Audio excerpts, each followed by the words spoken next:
Hello my ഡിക്കേഴ്സ്, എല്ലാ Sunday പോലെ നമ്മൾ ഈ സൺഡേ നമ്മൾ പുറത്തേക്ക് പോകുന്നത് ഗൈസ്. പുറത്തേക്ക് വന്ന് വേറെ ഒന്നുമില്ല, നമ്മുടെ കുറേയുള്ള നമ്മൾ സ്വന്തം റിച്ച് റോൾസിലേക്കാണ് ഗൈസ്. പടച്ചോനെ കത്തോളി എന്ന് പറഞ്ഞാൽ അലാക്കിലൊരു പോക്കായിരുന്നു ഈ ചങ്ങായി. ഈ ചങ്ങായാണ് വണ്ടി ഓടിക്കുമ്പോൾ ഈ ചങ്ങായി വാലന്റി റോസ് ചെയ്യുന്ന ചങ്ങായുടെ വിചാരം. അങ്ങനെ നമ്മൾ കുറേയുള്ള നമ്മൾ റിച്ച് റോൾസിൽ നമ്മളെക്കാൾ മുമ്പേ നമ്മുടെ അഭിപ്രായം എടുത്തിട്ടുണ്ടായിരുന്നു ഗൈസ്. വേറെ ഒന്നുമല്ല, അഭിപ്രായമുള്ള വന്ന് കളക്ഷനൊക്കെ എടുത്ത് ചില്ലടിച്ച് വൈപിടിച്ച് നിൽക്കുമായിരുന്നു. ഈ ചങ്ങായാണെങ്കിൽ നമ്മൾ വന്നപ്പോഴത്തേക്ക് അങ്ങ് മാനിനെ പോലെ അങ്ങ് അഭിനയിക്കുമായിരുന്നു ഗൈസ്. അങ്ങനെ നമ്മൾ വണ്ടി പാർക്ക് ചെയ്ത് എനിവേ നമ്മൾ ഷോപ്പിലേക്ക് പോവുകയാണ് ഗൈസ്.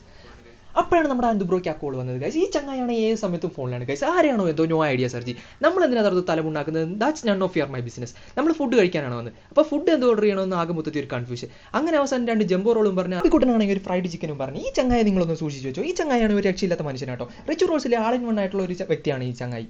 അങ്ങനെ ജ്യൂസ് കുടിക്കാൻ ഒരു പോയി തോന്നി. ജ്യൂസ് കൗണ്ടറിലെത്തിയപ്പോഴത്തേക്ക് ഈ പെൺപിള്ളേരേതോ അലാക്കിലേതോ ബൂബയോ ബാബയോ അങ്ങനെ ഏതോ ഒരു ജ്യൂസ് ഓർഡർ ചെയ്യുന്നിട്ട് അനന്ത് ബ്രോ പറഞ്ഞെങ്കിൽ നമുക്ക് അത് തന്നെ ഓർഡർ ചെയ്യാമെന്ന് പറഞ്ഞാൽ അത് ഓർഡർ ചെയ്തു. സംഭവമൊന്നുമില്ല, ബട്ട് ഫാഷൻ ഫ്രൂട്ട് അടിപൊളി സാധനം, ഒന്നും പറയാനില്ല, ഒരു രക്ഷയില്ല. അങ്ങനെ അനന്ത് ബ്രോ അതും പറഞ്ഞു, ഞാനും അതും പറഞ്ഞു. ബട്ട് അബി ബ്രോയ്ക്ക് ഈ ജ്യൂസ് ഒന്നും വേണ്ടെന്ന് പറഞ്ഞു. അബി ബ്രോ ഈ ചങ്ങായെ കൊണ്ട് വേറെ ഏതോ അലാക്കിലോ ജ്യൂസ് അടുപ്പിച്ചു ഗൈസ്. അങ്ങനെ അഭിപ്രായം കഴിച്ചിട്ട് അഭിപ്രായം പറഞ്ഞപ്പോൾ ഓനാണെങ്കിൽ വിളിക്കാത്ത എനിക്ക് അതിന് വന്ന് ഫുഡ് കഴിച്ചിട്ട് വന്നിട്ടുണ്ടെങ്കിൽ ഒരുമാതിരി ചൊറാവൻ്റെ മുഖത്ത്. എന്താണ് ഒരു എക്സ്പ്രഷൻ ഇല്ലാത്ത ഈ ചങ്ങായിക്കെന്ന് ഞാൻ ആലോചിക്കുന്നത്.